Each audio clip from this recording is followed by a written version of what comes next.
जिनेंद्र भक्तांबर स्तोत्र सीखने की शिविर में आप सभी का स्वागत है। क्लास स्टार्ट करते हैं और कुछ सीखते हैं। अभी तक आपने जो सीखा जाना है, आज है अपना 5वां क्लास। इससे पहले हम मंगलाचरण करेंगे। हाथ जोड़कर बैठ जाएंगे और एकदम सीधे और ध्यान लगाकर हम नमोकार हमारा मंगलाचरण होगा। तो सभी आप लोग भी बोलेंगे और मन में भी बोल सकते हैं या फिर आप जोर से भी बोल सकते हैं साथ साथ। ओम नमो अरिहंताणम, ओम नमो सिद्धिसिद्धाणम, ओम नमो आयर्याणम, ओम नमो विझायाणम, नमो लोये सविसाहूणम, नमो लोये सविसाहूणम। बोलो पंचपरमेष्ठी भगवान की जय। बोलो आदिनाथ भगवान की जय। बोलो मांग तुंग आचार्य स्वामी की जय, जिन्होंने हमें ऐसे इतने चमत्कार भक्तांबर स्तोत्र के एक एक मंत्र, एक एक शब्द और भक्तांबर के 48 काव्यों की रचना की है, जो कि हमारे लिए काफ़ी मददगार और काफ़ी बड़ा गिफ्ट दिया है उन्होंने, जो कि हम हर एक काव्य का फ़ायदा ले सकते हैं, लाभ उठा सकते हैं। अपनी ज़िंदगी में जो भी परेशानियां आ रही हैं, इस भक्तांबर स्तोत्र के काव्य से हम सारी परेशानियों और तकलीफ़ों को दूर कर सकते हैं। कैसे कर सकते हैं? इसकी आराधना करके, साधना आराधना और फिर भक्तांबर जी का पाठ करके भी अपने दुखों का निवारण कर सकते हैं। तो चलिए आइए, आज के शिविर में 5वां काव्य है अपना और इसकी शुरुआत करते हैं। और आप लोग भी देखिए और फर्स्ट लाइन की और चलते हैं। आप लोग भी पढ़िए, साथ साथ देखिए। फर्स्ट लाइन देखेंगे और फर्स्ट लाइन का एक लाइन पढ़ेंगे। सोहम तथापि तव भक्ति वशान मुनीस। फिर से देखेंगे। सोहम तथापि तव भक्ति वशान मुनीश। एक साथ बोलेंगे।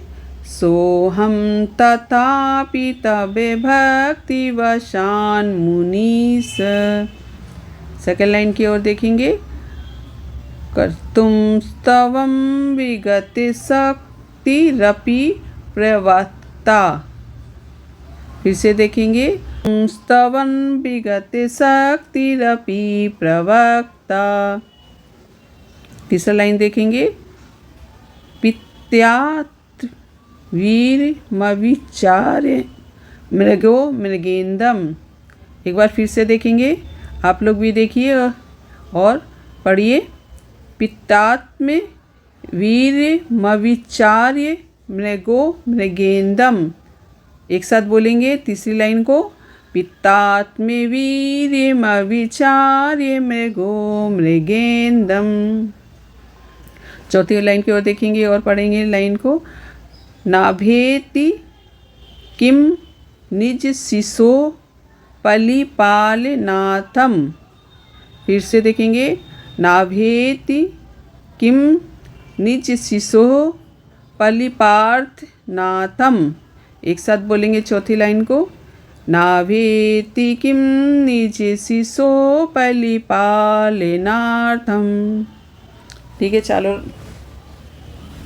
चारों लाइन को एक साथ पढ़ेंगे और जोर से उच्चारण सहित बोलेंगे, तो आप लोग को भी सही से उच्चारण पढ़ सकते हैं। सोहम तथापि तव भक्ति वशान मुनीस, कर्तुम स्तवम विगते शक्तिरपि प्रवक्ता। पित्तात्म वीरमविचार्य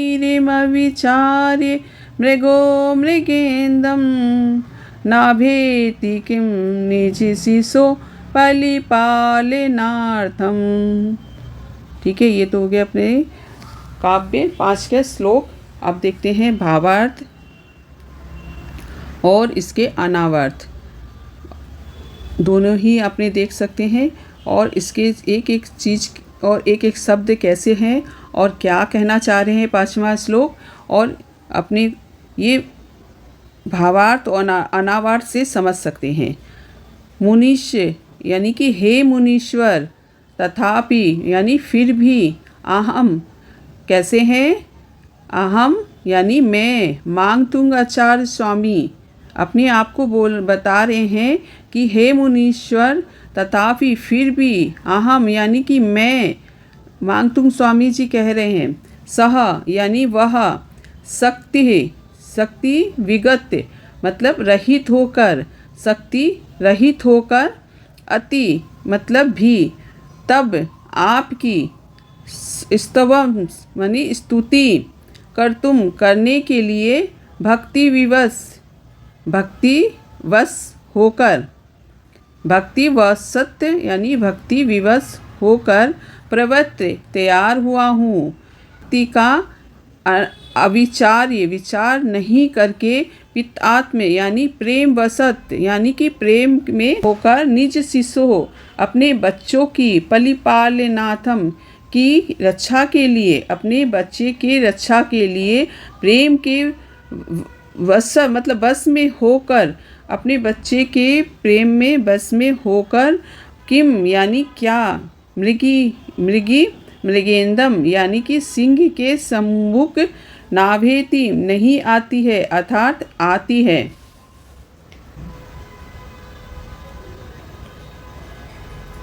ठीक है, तो इसका भावार्थ के साथ भी देख लेते हैं।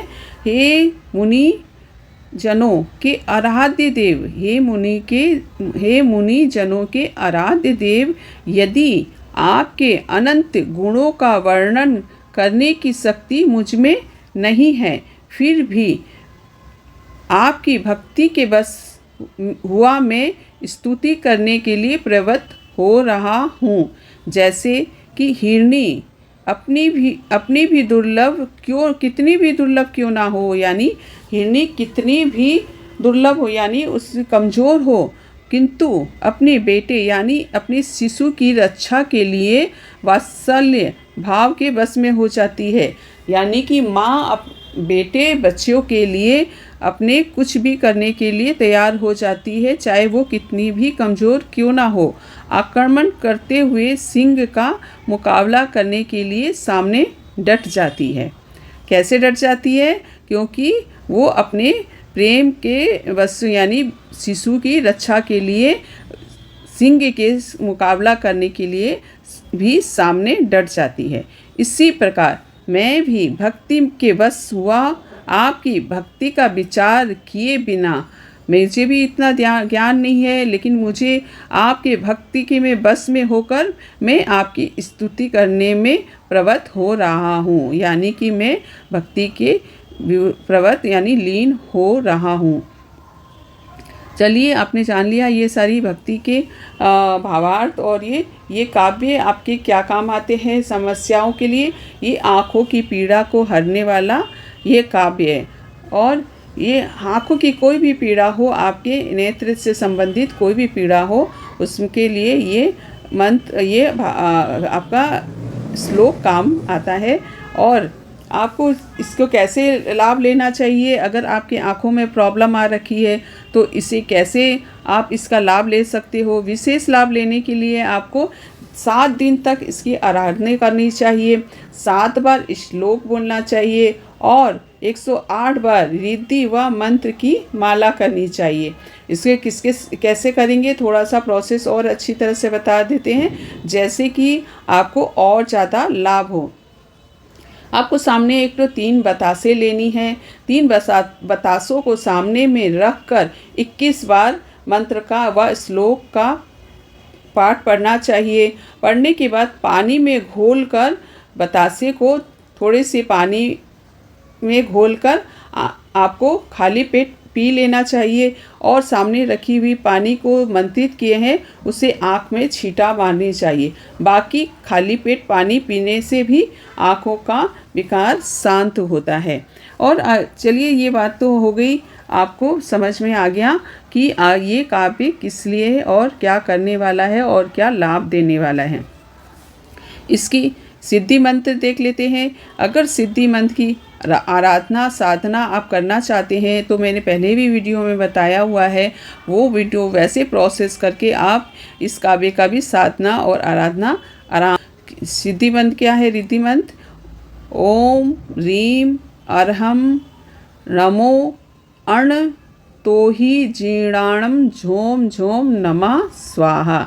इस मंत्र को 108 बार या फिर आप इसकी साधना आराधना 7 दिनों तक इस श्लोक को 9 बार पढ़ सकते हैं, 108 बार पढ़ सकते हैं और 27 बार भी पढ़ सकते हैं इसका लाभ लेने के लिए।